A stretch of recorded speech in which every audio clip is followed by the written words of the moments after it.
Next, from Chatham, Illinois, Judges John Schmidt and John Childress talk with students in a government class about the workings of the judicial branch and how the legal system affects them as high school students. This program is part of a civic education effort organized by the Illinois Judges Association. It runs about 45 minutes. I'm John Schmidt. I'm the fat one. Judge Childress is the tall, smart, skinny one. I'm the fat, dumb one. So you get to hear from me first. We're going to break this up into two parts. Number one, I'm going to talk to you about the court system and how it's put together and how it's made up. It's very important. It affects your life every day. You might not know it, but it affects you every day in ways that you might not feel right away, and sometimes you do feel right away. And then Judge Childress is going to take you through a scenario that actually happened, a true case that actually happened in a school, and it affects your rights that you have as students and as citizens of this country. Just a little background on myself real quick. I'm a circuit judge here. I sit in 6 counties: Sangamon, Morgan, Macoupin, Jersey, Greene, and Scott. I primarily sit in Sangamon. That's where most of our cases are. But I sit in the other 6 counties also. We hear a wide range. Judge Childress and I hear a wide range of cases, from your basic traffic ticket all the way up to first-degree murder. From slip and fall in a grocery store to medical malpractice cases that occur. We hear those cases and sit and preside over them. What is our job as judges? What do we do as a judge? Is it our job to put people in jail? Is it our job to sit there and look pretty in our black robe? What is our job? Our job is to preside over that courtroom and make sure everyone gets a fair trial. In a criminal case, do you think I have an opinion of how the case should come out? Do I? Do I have an opinion? Absolutely not. Do I know anything about that criminal case or civil case before it comes before me? Do I know any of the facts? No, I'm hearing it for the first time, just like the jurors. And my job is to sit there and preside over the attorneys and make sure both sides have an opportunity to fairly present their case.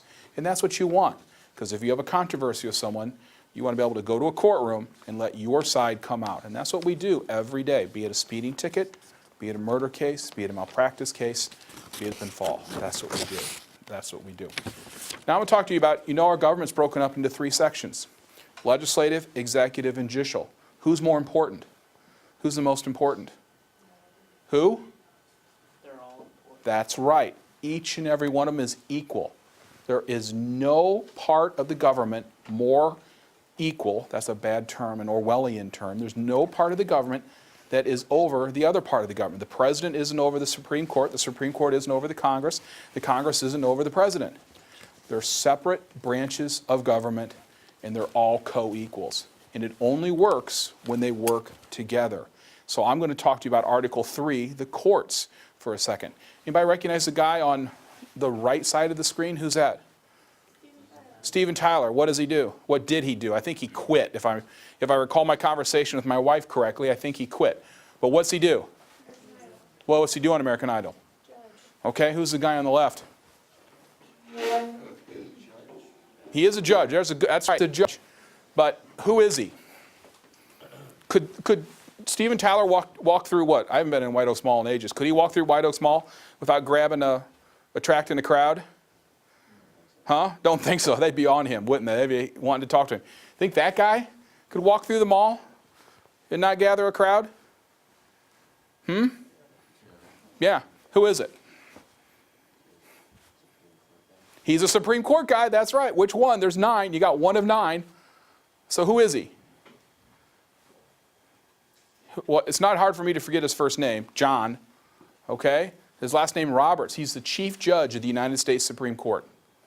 The Chief Justice, actually, of the United States Supreme Court, John Roberts. I would submit to you that Mr. Roberts there has a lot more impact on your life than Mr. Tyler. I would also submit to you that Mr. Roberts has lived a much cleaner life than Mr. Tyler. All right? But I would submit, now let's put it in perspective. You like Aerosmith? Anybody here seen Aerosmith in concert besides myself?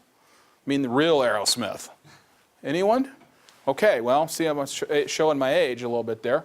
All right, but what do? They sing songs, right? Write songs, sing songs, put on concerts, make a lot of money, which they're allowed to do. God love them, the American way. All right? What's Mr. Roberts do? Justice Roberts, what's he do? How's he most recently touched your life? How has he most recently touched your life? And it's going to touch your life, I assure you. How? Yeah, Obamacare. Obamacare. I don't care if you're for it or against it. That's not what I'm here to advocate. What I'm telling you is, this man wrote the decision, was the vote that upheld the National Health Plan, or what has been called Obamacare. I think that's a little disrespectful to our president, but that's what it's called. All right? Which do you think affects you more, will affect you more as you go on in life? Your health care, I assure you. You don't think about it now, but you get to be my age and your joints start to ache in the morning, you have children, they get sick, they need shots. You'll think about that a lot more than you will Steven Tyler's song, I assure you. Let's go to the next slide. Here are our three branches of government. The legislature's got two parts, the House and the Senate. Remember, every 2 years, these people touch us. We're in touch with them daily. These are our representatives of the Senate. Every 6 years, we elect them. Over the executive, the president, very exciting. We have a presidential election coming up. Presidential election coming up. Those of you old enough to vote, I would encourage you to go out and do it. Exercise your right. I've never missed an election. President, vice president, we don't elect the vice president, we know that. They run with the president. Then who are the last people? The Supreme Court. There are 9 of them. How are they placed on the bench? Who puts the Supreme Court on the bench? The president. The president nominates you, and then what has to happen? Are you automatically, do you go get fitted for the robe? Senate, very good. The Senate has to confirm you. And there's where you can see some fighting go on. That's where they check what you've written to make sure you're not out of touch with reality. And the Senate votes to confirm you. You're sworn in as a justice of the Supreme Court. Now, once you're sworn in, how long do you stay? For life, as long as you want. Think about that. If you're a justice of the Supreme Court for the rest of your life, practically, you're getting a paycheck. You're getting a paycheck. You are. Why is that? What's that do? Why is it good? Why is it good that they're appointed for life? Why? What does that do? They don't have to worry about their decisions impacting politicians. Very good. That's well put. They don't have to worry about their decisions impacting politics or politics impacting their decisions. Now, there's nothing wrong with politics. We should debate what goes on in our country, and that's what the legislative and the executive do. But notice how that third equal branch of government is insulated from that. Is insulated from that. Think about Justice Roberts if he had to worry about political implications in that decision he wrote about health care. Would that might have affected him? Maybe. He's a pretty strong-willed individual if you know anything about Justice Roberts. But maybe not. But anyway, he didn't have to worry about that. That's absolutely correct. Those justices serve for life, absent treason, high crimes or treason to our country. They serve for life, and that insulates them from what happens. So a president who puts a Supreme Court justice on might think this guy is thinking along my lines. That guy or gal might not think along their lines. What is it Eisenhower said? Earl Warren was the worst mistake he ever made. Earl Warren was the Chief Justice of the Supreme Court. So, very important. Next slide. Let's see what we got next. Here's the federal courts. Now, there are two court systems. There are two court systems in the U.S. There's the state court system, which we'll see in a second, and the federal court system, and they're different. They're completely different. The federal court system, where's our federal court here? Do you know where it is in Springfield? Where it is? It's the post office downtown. I call it the post office on 6th Street. It's now the federal, it's not the post office anymore. It's the federal courthouse right there on 6th, between 6th and 7th. That's where the federal court is. All right? It's made up of the district courts. There are 94 of them in the country. We have one sitting here. There are bankruptcy courts and their original jurisdiction. They're the ones that hear the cases of original jurisdiction, violations of federal law, or disputes between citizens of opposite different states. Diversity. All right? There's also a bankruptcy court there, and there are other courts, International Court of Trade and a Federal Court of Claims. But district courts are your base level court, like circuit courts, like I sit in. If you aren't successful in the district court and wish to appeal your decision, you go to the U.S. Court of Appeals, and there are 12 regional circuit courts of appeal. There's one for the federal circuit. They have no original jurisdiction. They hear cases from the lower federal courts. Where's the Court of Appeals for our area? We know? Where do you think it is? I think it's in Pawnee? Chicago. In Chicago.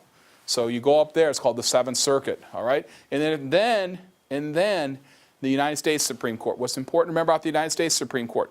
Let's say you lose in the district court and you lose in the appellate court. Do you get to go to the Supreme Court automatically? I love when people say, I'm going to taking this case all the way to the Supreme Court if I have to. Well, maybe. But what you need to know about the Supreme Court? They only hear so many cases, and what cases do they hear? The ones they want to. I mean, that's what's important about the Supreme Court. You might have a case, they're going to call writ of certiorari. You have to apply to them, it's like an application, and tell them why they should hear your case. And they're going to review it. And if they don't want to hear it, guess what? You're done. You're done. Can you appeal that from them? No, it's done. That's the U.S. Supreme Court, all right? 1 Chief Justice, 8 Associate Justices. Let's go to the next one. Here's the Illinois courts, Illinois Circuit Courts. Where's our circuit court? In Springfield. Where is it? Anyone know? Downtown. Very good. Where downtown? By the convention center. That's right across the street. The county building. I call it the county building. I also call it home. My office, that's where I work, where Judge Childress works.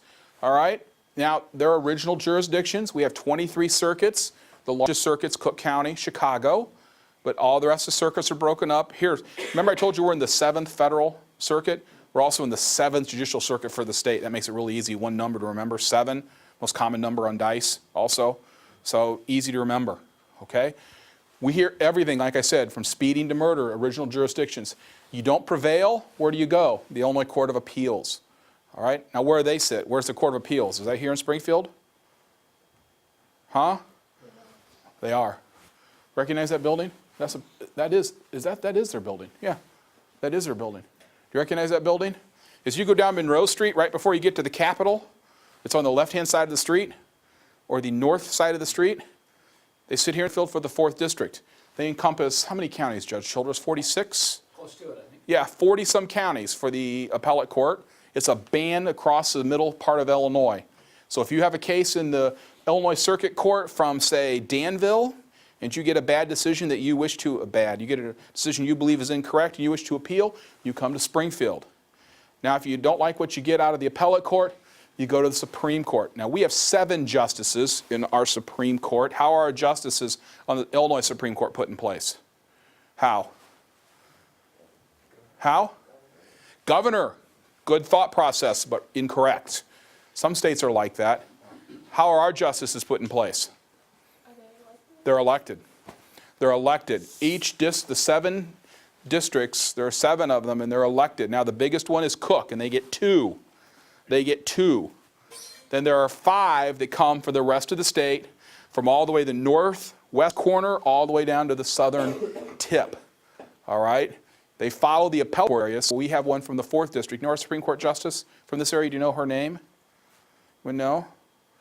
See, she could also walk through them all. No one would know her. Everyone would mob Stephen Tyler. But I would submit to you in Illinois, I'd rather have the Supreme Court Justice on my side. Her name's Justice Rita Garman, a lovely lady, very, very bright lady, an excellent justice. But she'd walk right through. She'd walk in this building. You might not recognize her. So now, same thing. Can you go to the Supreme Court? Automatically, you lose in the appellate court. Are you on your way to the Supreme Court? No, they have the same process. They only take the cases they want to hear. Give you some idea. Thousands of cases, tens of thousands of cases. 50-some thousand traffic tickets alone this year, Justice Childress will hear. All right, 50,000. Not to mention another 1,500 felonies, couple thousand law cases, 500 adoptions, 1,800 DUIs. All right, that's a lot of cases. Hundreds of cases is what we'll hear, okay? Maybe also close to thousands because it's an automatic appeal, but not every case gets appealed. You have an automatic appellate right from here to here. Hundreds up here, maybe less than 100 a year they hear in the Supreme Court. So you can see how the pyramid works its way up. Next slide. Here are the circuits. Here we sit right here in the 7th Circuit. All right, and here's the appellate. Now you can tell if you're a Supreme Court justice and you're trying to get elected, You're running all these counties, all right? There's 1st, 2nd, 3rd, 4th, 5th down in southern Illinois. That's our appellate court and Supreme Court. Here's where our circuit courts, where this is where Judge Childress and I come from. Next slide. Combine, now you can have your state case go to the federal courts. That is possible. It's a long trip, all right? But it is possible. It is possible. State court, trial court, Supreme Court. When the U.S. Supreme Court hears a case from a state court, it comes from the Supreme Court itself, and that's the case we're going to talk about. We're going to talk about a case called TLO versus New Jersey, and this is why this slide is important. It tells you how TLO, a student from a school in New Jersey, got their case before the United States Supreme Court. Not just the New Jersey Supreme Court, the United States Supreme Court. Go on. Next one. Is that it? Prosecution. Let's talk about what people do. Now I used to do this. I was a state's attorney for many years, and Judge Childress was also an assistant state's attorney with myself. For several years, he was also our chief. He wasn't the U.S. attorney. He was the first assistant U.S. attorney here in the Central District of Illinois and in private practice. But the prosecution, we'll talk about criminal cases now, because this is what catches a lot of the attention, all right? Criminal cases. In a criminal case, there's a prosecutor and defense attorney. What's the prosecutor's job? What's their job? To convict a defendant. Not really. Not really. The prosecutor, quite frankly, I'd submit to you, is probably the most powerful person in the criminal justice system, because they're the ones that bring the charges, and they're the only ones that bring the charges. If someone rips off your book bag, can you charge them with a crime? Can you bring them into state court? Can you? No. Who can do that? The state's attorney. And that's the only person. The police can arrest them. The state's attorney can go, I'm not going to charge it. And it ends. Out of jail you go. You're done. So here's the prosecution. Duties of the prosecution, ABA standards, is to seek justice, not merely convict. What's the prosecutor's greatest power? Is it to charge you with a crime? Is it to charge you with a crime? Is that their greatest power? I mean, trust me, when I was the state's attorney, I could look at you, young lady, and go, I'm having a bad day. I want to charge someone with murder. Better yet, I want to be on TV today, and if I charge someone with murder, I guarantee you I'll be on TV today. I go back to my office. What's your name? Kayla. Kayla what? Spring. Spring? Is that really? You're thinking like, I'll give her a fake name just in case. Kayla Spring, I accuse you of murder. I take the warrant up to the judge signs the warrant. Here come the police, take you to jail. I didn't kill anyone, what are you talking about? That's what a trial's for. The state's attorney said you've committed murder, you're coming to jail. And you're going to sit in jail during your trial. All right? Now what power besides charging you, what do you want to happen to you? You want out of jail, right? I have to have the defense, but what's more important than that? What if you just want out of jail? How do you just get out of jail? Bail. Bail, that is important, but how about just the prosecutor saying, you know what, never mind, I dismiss. You go to the judge and go, you know what, judge, can't prove my case. I move to dismiss. Then what happens? I'm free. You're free. Isn't that also pretty important? Yeah. The greatest authority, and I hate the word power, I shouldn't use it. The greatest authority they have is the power to dismiss. Is the power to dismiss. When you're the state's attorney, you can walk into the jail, Sangamon County Jail, and pick anyone out that isn't under a sentence. And by the way, most people in the Sangamon County Jail aren't under a sentence. All right? They're awaiting trial. And go, let them out. Let them go. I'm not charging them any longer. I'm dismissing their case. And guess what happens to them? They get let go. There's no question asked. Really? Are you kidding me? No. Dismissed. Out they go. That's the state's attorney's job. That's the state's attorney's job. Now, next slide is the defense, I would assume. There you go, the defense. We'll skip that one. That's from my cousin Vinny. There you go. Defense has an equal job in the courtroom. An equal job. Because they don't let the prosecution's evidence go unanswered. What is their job? To test the evidence at every turn. It's stated they're to zealously represent their client within the bounds of the law. Does that mean they can cheat? No. Does that mean they can lie? No. Does that mean they can hide stuff? No. No. But what are they supposed to do? To represent you zealously within the bounds of the law. They test the prosecution's case. Now, why is that important? Why?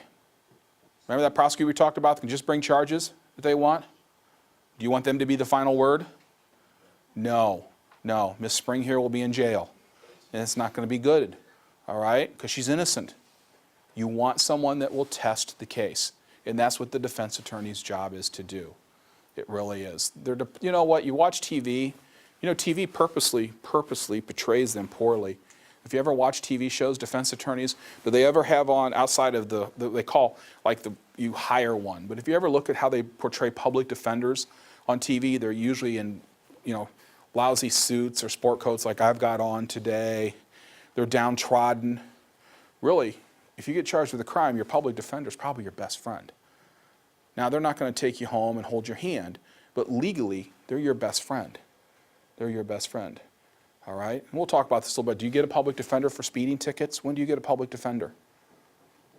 Anyone know? When you can't pay for your own lawyer, but what else has to happen? Like you get a speeding ticket for chat here. That never happens. They don't write speeding tickets. But what happens? You go to court, but what if you say, I want a trial? I want a jury trial. Are you entitled to a jury trial on your speeding ticket? Oh, absolutely. Absolutely. All right? Do you get a public defender to do it for you since you don't know how to do it? Or you're poor and your parents won't hire an attorney for you smartly? Do you get a public defender then? Who here thinks you get a public defender for a speeding ticket? Who? All right. Yeah, okay. Who thinks you don't? The rest of you? Who doesn't care? Like, just get over with it. Get it over with. Let's let the skinny guy talk. All right? Who? You don't. Here's the dividing line for public defenders. You have to go to jail. You have to be subject to be put in jail. And you can't be put in jail for a speeding ticket. But if the crime that you committed or charged, shouldn't say, the crime you're charged with allows you to be put in jail, a Class C, Class B, Class A misdemeanor and felonies, you get a public defender. You get a public defender. I think we're about done. Next one. Defense, persuade the jury. There you go. Cross-examine the prosecution's witnesses. I want to talk about cross-examination for a second. Cross-examination is a very important aspect of our criminal justice system. It's where you see it on TV and it's portrayed on TV, but I'd submit to you, like most things on TV, it doesn't portray it accurately. What's the importance of cross-examination? What's the importance of it? Having your attorney get to ask the state's witnesses their own questions. Think about it. How important is that? Do you think the prosecutor asks every question that you want asked? No, but there are two things going on. What else is going on? Number one, the witness that's testifying against you is sitting in the courtroom in your presence. They're not on videotape, and it's not a written piece of paper, an affidavit. It's the live human being that has to come to court and sit in the witness stand and testify. Think about how bad it would be if you could just be convicted by affidavit. If people could just submit written statements, and the judge considers the written statements and goes, these all look good to me, you're guilty. No. How does your attorney cross-examine that piece of paper? They can't. You have to have the live person there. So the judge or jury can see how they hold themselves up to cross-examination. It's called confrontation. And it's also one of the amendments in the Constitution. I believe it's the 6th amendment there in your Constitution book. All right, and last one. And now we're going to go to Judge Childress, who's going to talk to you about a real case that really occurred and went from the state courts of New Jersey all the way up to the Supreme Court of the United States. Judge Childress.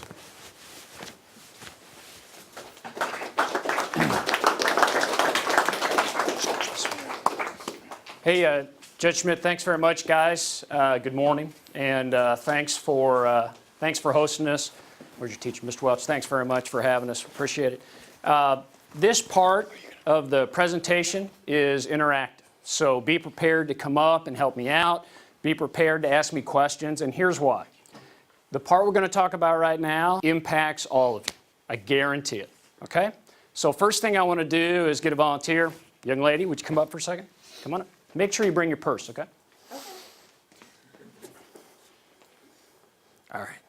What's your name? Raquel. Raquel, very nice to meet you. I'm John. meet you. All right, so here's what I'd like to do. All right, Raquel, can you stand over here? Sure. You're good right here. Okay, here's what I'd like to do. I'd like to take, can I borrow your purse for your side or your backside? All right, here's what we're going to do. What I'm going to do is I'm going to spread Raquel's stuff out right here. All right, everything.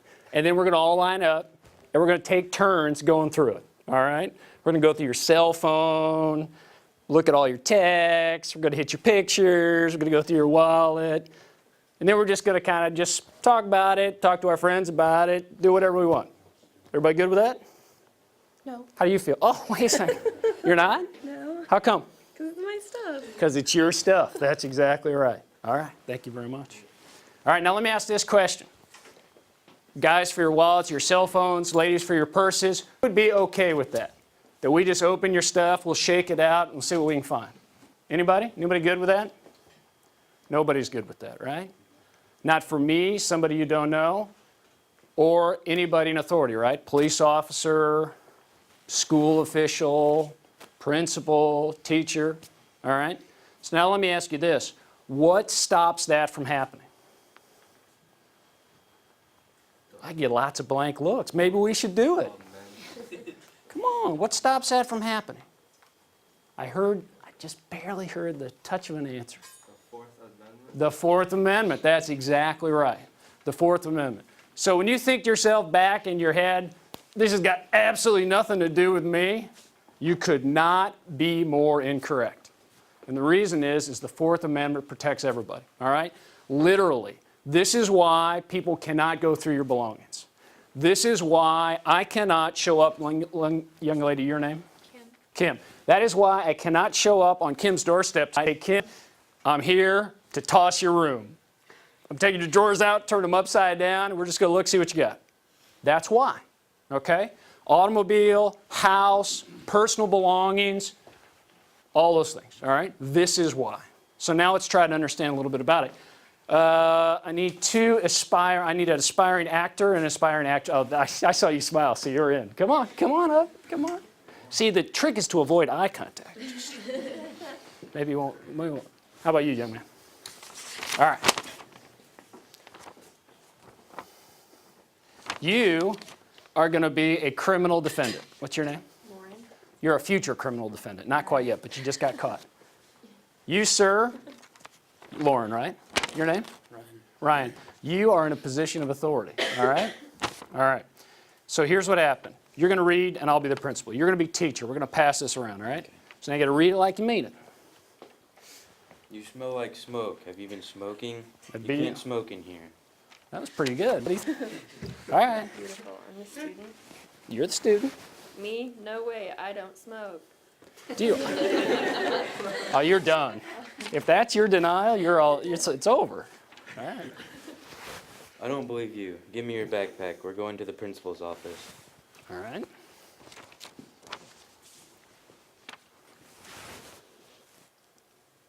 This isn't fair. I haven't done anything wrong.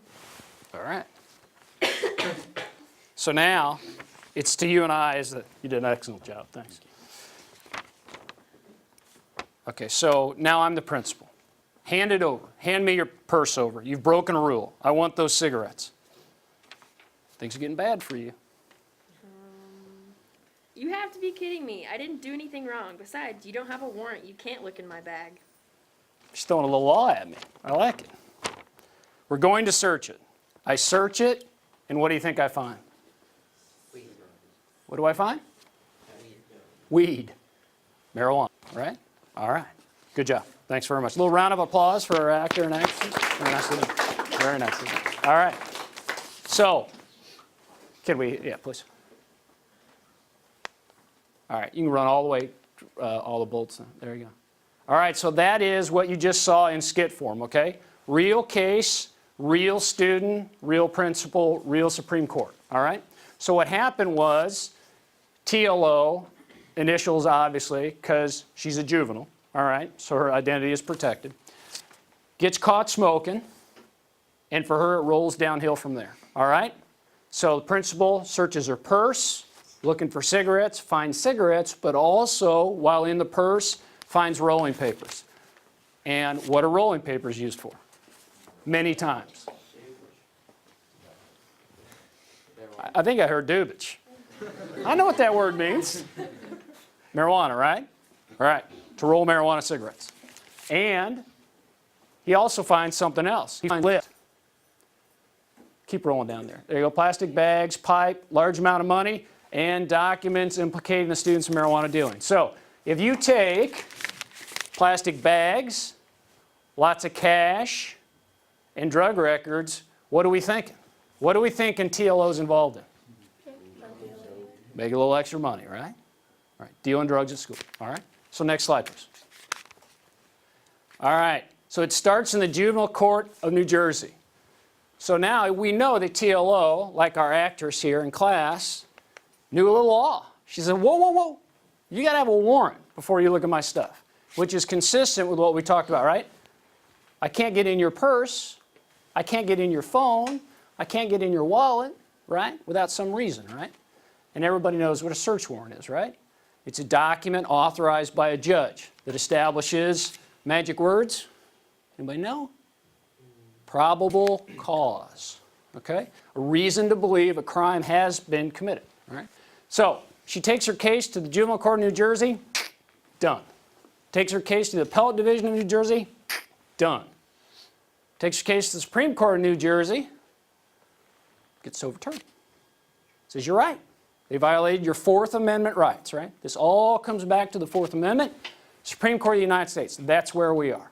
Next slide, please. All right, here's the question. Is it constitutional to search a student's possessions without a warrant while he or she attends schools? So when I told you that this applies to you, it applies to you. This case is about a student at school and their stuff. I look around up and down the aisles, I think everybody has either a book bag or a purse, okay? So this is about my right, your teacher's right, principal's right to get in your stuff when they can and when they can't do it, okay? That's how it applies. Okay, Fourth Amendment. I won't belabor it, all right? Big important stuff. Secure in their persons, houses, papers, and effects, what we talked about, right? I can't come to your house. I can't get in your purse. Ostensibly without a warrant. Supported by, magic words?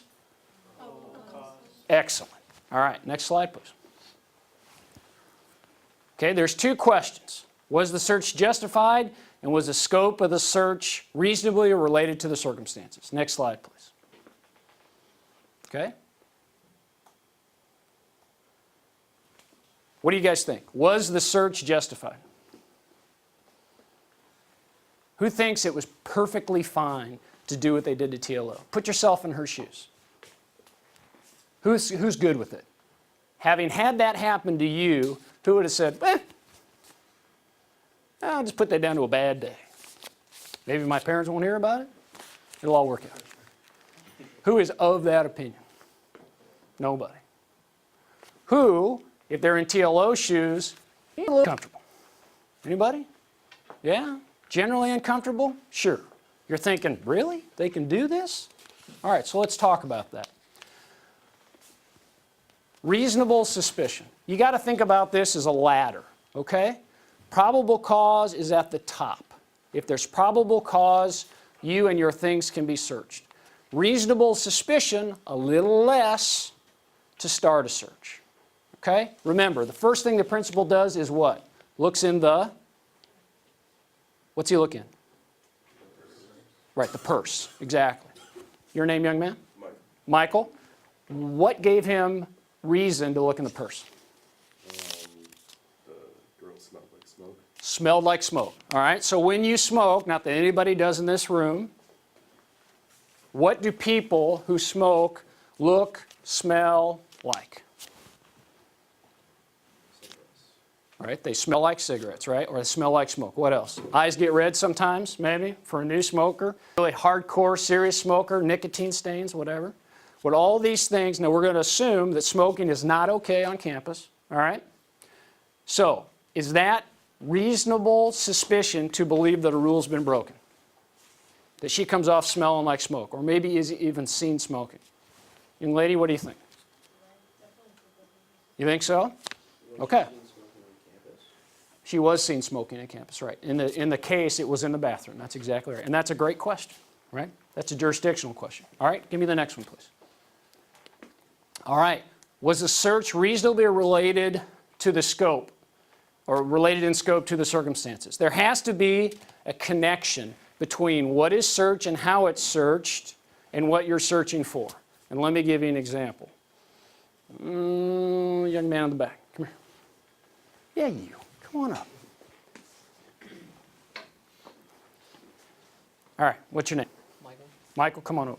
All right, you're good right there. You're good right there. Not, there you go. One or the other, but not in the middle. All right. All right, so here's the deal. I think Michael has, oh, I don't know, a stolen iPod on him, okay? And I have reasonable grounds to believe that he stole somebody's iPod. No, let's call it an iPhone, okay? So everybody's got kind of a mental image of the size and the weight and everything else, all right? So here's my two options. One is I can ask Michael to turn his pockets inside out, or the pockets he has on him, okay? Whatever pockets. My other option is I can tell Michael, I'm going to put you in this room, and I got 5 people who are going to strip search you. All right? So, if you're Michael, which one is the preferable option? Pockets, right? Clearly. Which one, here's the second question. You're good with that, right? Yeah. Yeah, first option, right? Let me ask you this. Which one do you think is the legal option? The first one or the second one? Somebody said the second one. Which one is more reasonably related to what I'm looking for? Why? Not to be too delicate about it, but that's right. Where are you going to put an iPhone, right? I'm not hiding it behind my ear, right? Okay. So that's exactly, thank you. That's exactly what I'm trying to get across. That search has to be reasonably related to what you're looking for. Okay, next slide, please. All right. Remember, now the scales of justice, everybody's familiar with this, and there's a reason we talk about that. It's because things relate to one another. The need to search versus the invasion of privacy. The need to search to maintain security, preserve order, and preserve a safe environment. Let me just put it to you this way. There are some things that, or there are some rules, whether you agree with all the rules or not, that are clearly in everybody's best interest. No firearms in an environment like a school is a perfect example, okay? That's just flat out safety. You balance those rules, whatever they might be, versus the expectation of privacy and personal security. Let's talk about the expectation of privacy. Who's got a phone on them? Hands go up. Whose phone has a camera on it? Come here, young lady. Bring your phone, would you? Is it fired up? Yeah. All right, fire the camera up. All right. It's on video. Do you trust her? Kayla? Yeah, do you trust her? All right. Can you fire up a picture? Your name, young lady? Morgan? Morgan. I'm John. Nice to meet you. Are you all right if we take a picture? Yeah, hold on. All right. Turn on my All camera. right. It's All right. video. Oh, I switched it. Okay. Yeah, All right. sure. Now, everybody listen to this. You're perfectly okay with this, right? Yeah. All right. Shoot us away. All right. Here we go. 1, 2, 3. Are we good? We got it. All right. Thank you very much. All right. So now, there's actually a reason we did that. All right. We took a picture, right? A digital picture, right? Okay. Who knows where that picture is going to go? Facebook, right? Where else could it go? What? Anywhere. That's exactly right. That picture could go anywhere, and that's why I was very clear. Are you okay with taking this picture? All right. So here's what I'm getting at. Expectation of privacy. Now, I'm sorry, your first name again? Morgan. Morgan. Does Morgan have any expectation of privacy in that picture with me? No, No. Why not? because, Keep going. I know you're on it. Does she have any expectation of privacy? Did she resist at all taking the picture? Did she know that it was going to be in digital form? Does she know that digital pictures can zip across the world and last forever? Right? Does she know all those things? So, anything? No. All right. Remember, the words are expectation of privacy, right? Expectation of privacy. So I would say she didn't have any expectation of privacy. Here's my point. To have a Fourth Amendment protection in your things, you must have an expectation of privacy. Let me give you a perfect example. You guys might have heard about this case. I believe it was in California. There was an individual who bought a house, and he is just Joe Suburban, cutting the grass, getting the mail, putting the garbage out, all those things, except people never seem to go to work, ever. Nice house, no work. So the police start thinking, I wonder how this guy's getting it done. Well, they start thinking, well, maybe there's a grow. Everybody knows what a grow operation is, right? Yeah, okay. A little bit of gardening inside the house with the grow lights, all right? So they think he's doing a grow operation. So what they do is they get infrared goggles. Now remember, with infrared and low light, you can see things putting off heat. At night, look through these things, and any heat source pops up. Okay? So they get the goggles on, they're sitting back in the street looking at his house, and you look at his neighborhood, it's like dark house, dark house, dark house, Christmas tree, dark house, dark house. All right? So they think, we're right. Because the grow lights, right, high energy, high light, putting off a lot of heat. Okay? So what do you think the police do? They get a warrant. And they go knocking on the door. And he lets them in. He's got a warrant coming in. What do you think they find? Well, yeah, but what else do you think they find? What are they looking for? Not just pot plants. You should see these things. This guy had a green thumb like crazy. All right? So gets charged. There's called a motion to suppress. He doesn't want the evidence coming in. And he said that he had a what in his house? We just talked about it. An expectation of privacy. That's right. He says, you can't be looking through the walls of my house. When I'm in my house, I have this expectation of privacy. And it's intrusive for you to look through the walls of my house, even though you're doing it with electronic gear. And guess what the Supreme Court said? You're right.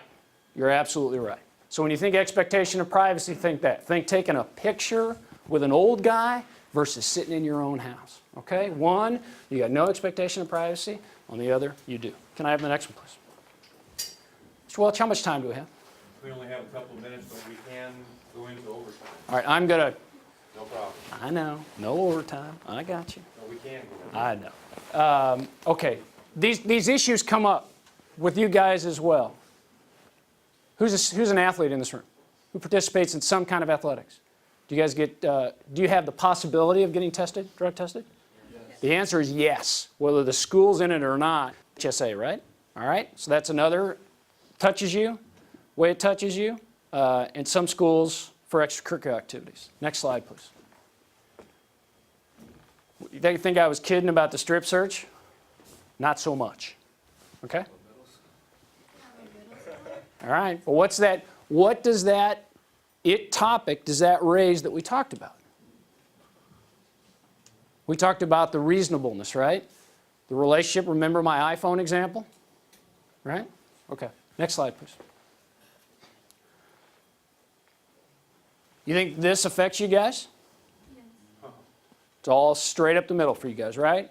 Everybody's got a cell phone, metal detectors in the building, everybody's got a locker. Next slide, please. All right. So, I know we're coming to an end, and you guys have been great. What I want to do and what Judge Schmidt wants to do is give you the opportunity to ask any questions. The reason we do this is not just to talk to you guys, although we really enjoy that. The other reason is to be available to you guys, okay? I see lots of people, but it's always in the business sense, you know what I mean? It's me sitting up and them standing down, and there's usually trouble that we have to deal with. For you guys to understand your role as citizens, the rights you have, how your world works, really important. Questions about anything? Yes, sir. TLO did not prevail in the Supreme Court case, in the U.S. Supreme Court case.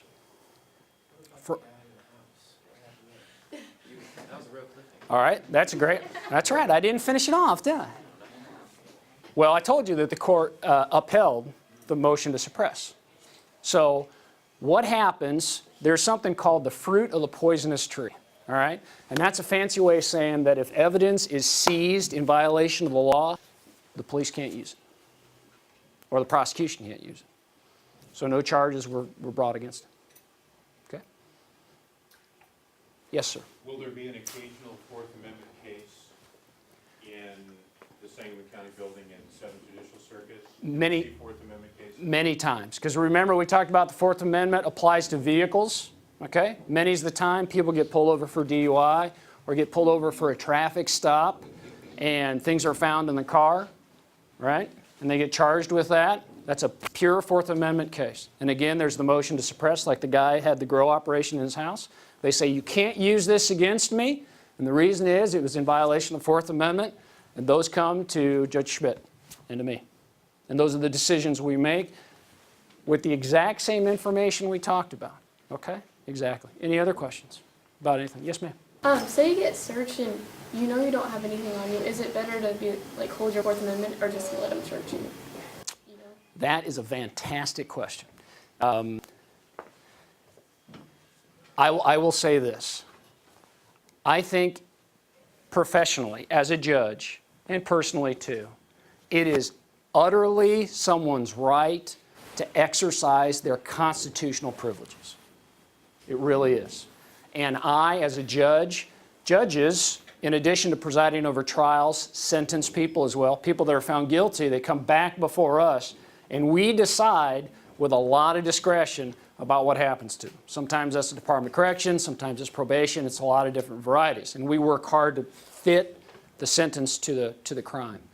But I never, nor does Judge Schmidt, ever penalize somebody for exercising their constitutional rights. If you want to file a Fourth Amendment, alleged Fourth Amendment violation and you lose, you lost, but I'm not holding it against you. You want to go to trial because it's your right to go to trial and make the state prove their case, I'm not holding it against you. And that is because the rights that we've been given help the system achieve a good outcome, right? In a balance, if one side is strong and the other is weak, do we get good outcomes? Never, right? Ever. And that's why the system is balanced. We talk about why we're here today. Constitution, right? 225 years. These people that we hear about 225 years ago, they had it figured out pretty good.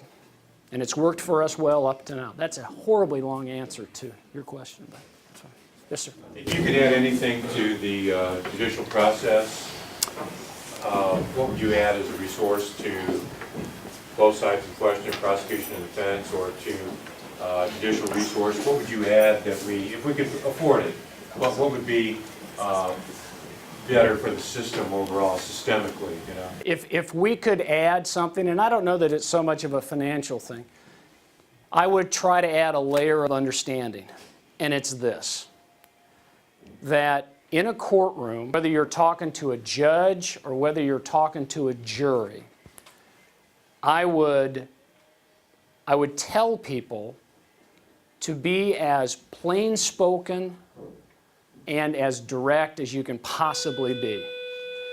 Lawyers love to add layers to things. We're taught that way. We are taught that way in school. We talk that way sometimes. People make fun of us because of the way we talk sometimes. And really, this court system, what's it really about? The truth is a good answer. What else is it about? Why do we have a court system? Justice, truth, but who's it about? People. That's exactly right. When you're really talking to somebody about something important, do you think about the most multisyllabic word you can get? Do you whip out the Latin dictionary and say, I'm really going to wow you with some language? No. You speak plainly and sincerely and thoughtfully when you're really talking to somebody, especially about something that's important to you. If I had my way, that's the message I would communicate to anybody who comes in the courtroom. That's the way to go. Because when you really boil it down, our court system is about people and resolving disputes and getting a good outcome. How many tickets a year can you have before you're 18, before your license is? That's a very practical question. It depends on what you're doing. right? Whether it's a speeding, Speeding tickets. Specifically. you have people who are young, I think it's under 18, have a graduated driver's license, okay? And I will say this, it depends upon the speed and what you're doing, but the possibility of suspending your license very quickly exists for young people. Usually not with the first ticket, but the discretion of the Secretary of State comes in. Yeah, I see somebody, I saw you with 2 fingers up, that's right. I won't say you know personal experience, but you get to 2 and the discretion is vested with the Secretary of State. And the reason is because statistics tell us that young people have a lot of accidents. So will they take it when they give you the ticket? Or will you go No. You'll hear later from the, because when you get a ticket, what are you? Are you guilty or not guilty? Not guilty. Not guilty. When you come to court before me, before you say anything, are you guilty or not guilty? Not guilty. That's the presumption of innocence, right? So you're just charged. I have a question. How are the police supposed to get a warrant? I mean, at some point their privacy had to be. Great question. Great question. Police can, how do police get information for a warrant without violating somebody's constitutional rights? There's evidence you can gather, and I'll give you an example. Okay, who's got a car in the room? All right, young lady, your name? Erica? All right, Erica's driving down the road, just minding her own business, and she's speeding a little bit. So the police pull her over. Okay, she goes to the sides, daylight, normal car. What kind of car are you driving? 2005 G6. Okay, 05, windows tinted? Probably not? No. No tint on the windows, all right? Console in the middle or something like that? All right, great. So the officer walks up. I'll be the officer. Hey, how you doing? I hate to give you this ticket. I'm going to write you a ticket. Here's your ticket. I'm looking around. It's Erica, right? Mm-hmm. Erica, is that your one hitter in the console? No. No, it's not mine. All right. So let me introduce you to something. That's called the plain view doctrine. If police, for example, can see something in plain view, they haven't violated your right. Gets back to the expectation of privacy, right? Like that picture that I'm going to see up on Twitter tonight. Facebook. All right.